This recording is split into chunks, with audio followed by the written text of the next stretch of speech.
ওয়াশিংটনে বাংলাদেশ দূতাবাস থেকে কয়েক মিলিয়ন ডলার হাতিয়ে নিয়েছে একটি প্রভাবশালী চক্র। আত্মসাৎ করেছে দূতাবাসের $1,76,000 ইমার্জেন্সি ফান্ড। তাছাড়া দূতাবাসের অ্যাকাউন্ট থেকে কৌশলে সরানো হয়েছে আরও প্রায় $3,00,000। সেই চুরির প্রাথমিক তথ্য প্রমাণ পেয়েছে পররাষ্ট্র মন্ত্রণালয়। ওয়ালটন ফ্রিজ কিনে অনেকের মতো আপনিও হয়ে যেতে পারেন মিলেনিয়াল। সেরা পণ্যের সেরা অফার।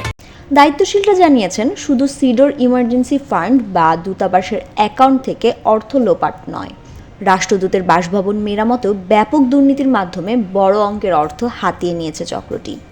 রাষ্ট্রদূতের রিপোর্ট, পররাষ্ট্র দপ্তরে জমা পড়া অভিযোগ, মানবজমিন প্রতিবেদকের সরজমিনে ওয়াশিংটনে অনুসন্ধান, হাতে আসা নথি এবং সরকারের দায়িত্বশীল ব্যক্তিদের সঙ্গে আলাপে অভিযোগগুলোর সত্যতা মিলেছে। সংশ্লিষ্ট সূত্রগুলো বলছে, ঘটনা সংঘটিত হওয়ার সময় দূতাবাসের দায়িত্বপ্রাপ্তরা এ ঘটনার দায় এড়াতে পারেন না। সবচেয়ে বড় দুর্নীতি হয়েছে ওয়াশিংটন ডিসি লাগোয়া মেরিল্যান্ড বেথেস্টা হাইব্রো এলাকায় থাকা বাংলাদেশ হাউস নির্মাণে। বাড়ির জমিসহ বাজার মূল্য $4.23 মিলিয়ন থেকে সর্বোচ্চ $5.1 মিলিয়ন।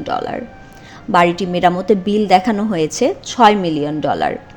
60 কোটি টাকায় সংস্কার করা বাড়িতে এতটাই নিম্নমানের সামগ্রী ব্যবহার হয়েছে যে 2021 সালের সেপ্টেম্বরে বাড়িটি উদ্বোধনের কয়েক মাস পর ছাদে ফাটল ধরেছে।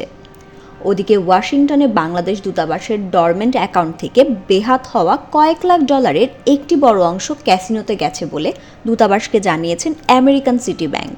তারা এর প্রমাণ হিসাবে দূতাবাসের একজন কর্মকর্তার এটিএম কার্ডের বিস্তারিত শেয়ার করেছেন। ফাহমিদা সৃষ্টি, মানবজমিন।